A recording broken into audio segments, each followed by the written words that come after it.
संत महापुरुष कहते हैं, गुरुजन कहते हैं कि भाई सत्य का संग कर लो, सत्य को अपनाओ, सत्य ही रहना, सच्चे ही रहना, सत्य पाखंड सत्य में रहना। मुख बोले तो सत्य उचारे, तन मन धन संतन परवारे। या विधि सत्य समाय, सत्य नाम गुण गावे ही। सुनो संत उरलाए, सोई मुक्ति पद पावे। जो संत को धारण करेगा तो उसका व्यवहार, लेन देन सब कुछ सत्य हो जाएगा। सत्य ही रहना, सत्य ही रहना, तज पाखंड सत्य में रहना। फिर कह रहे हैं कि मुख बोले तो सत्य उचारे, मुख से वचन बोलो तो सत्य वचन बोलो। और तन मन धन संतन परवारे, सब कुछ तन मन धन संतन के अर्पण कर दो, संत गुरु के अर्पण कर दो। या विधि सत्य समाय, सत्य नाम गुण गावई। सुनो संत उरलाए, सोई मुक्ति पद पावई। इसी विधि से यानी मोक्ष प्राप्त हो सकता है। सत्संग में बैठकर हमने सत्य की बातों को सुनना है।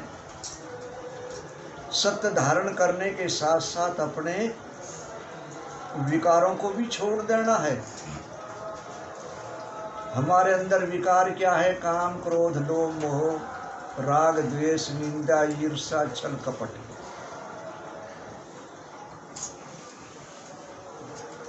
अभी जो अभी इससे पहले कह रहे कि यह मन भौरंगी घोड़ा, घोड़े संग पांच बछेरा। ये घोड़े, मन जो है ना, ये घोड़ा है, ये इस जीव को दौड़ाए फिरता है। और पांच बछेरा इसके साथ और लग गए, काम, क्रोध, लोभ, मोह, अहंकार। तो फिर ये कहाँ टिकने देगा हमें?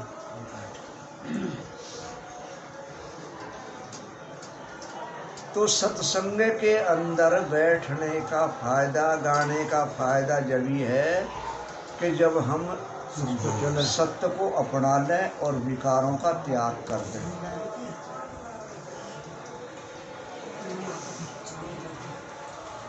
मुख से हम सत्यनाम कह रहे हैं, और वैसे छल कपट की कैंची हमने अपने हाथ में ले रखी है। किस लिए? जेब काटने के लिए। तो ये दोनों बातें जीवन में नहीं चलेंगी। कितना ही भी तुम सत्यनाम कहे जाओ, अगर तुमने अपने मन के विकारों का त्याग नहीं किया, मन की बुराइयों को अगर तुमने नहीं छोड़ा, तो पूरे जीवन भर तक सत्संग करते रहो, कुछ भी नहीं मिलेगा और वहीं के वहीं रह जाओगे, कोरे के कोरे ही रह जाओगे। संत गुरुओं ने ऐसे ही नहीं कह दिया कि संतन के सत्संग में परम तत्व की हाट, और संतन से सौदा करो तो घटके खुले कपाट। उन्होंने सारी बुराइयों को त्याग करके ना, उन्होंने सत्य को अपनाया, सत्य को धारण किया।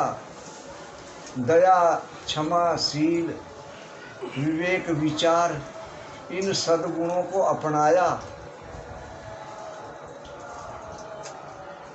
तो उनका मन निर्मल हुआ। अभी बहुत से कहते हैं कि जी हमारा मन भजन में नहीं लगता, और हमारा मन टिकता नहीं। टिके कैसे? मन तो तुम्हारा चलायमान है, मन स्थिर हुआ ही नहीं। क्योंकि जब तक हम अपने विकारों का त्याग नहीं कर देंगे, मन निर्मल नहीं होगा, तब तक जो है मन चलायमान ही रहेगा और मन टिकेगा भी नहीं।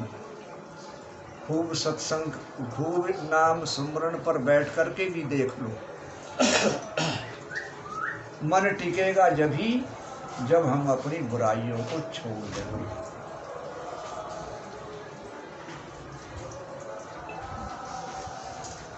योग यज्ञ बहुते किया, दान किया भरपूर, और जब तक मन निर्मल नहीं, मुक्ति बहुत है दूर।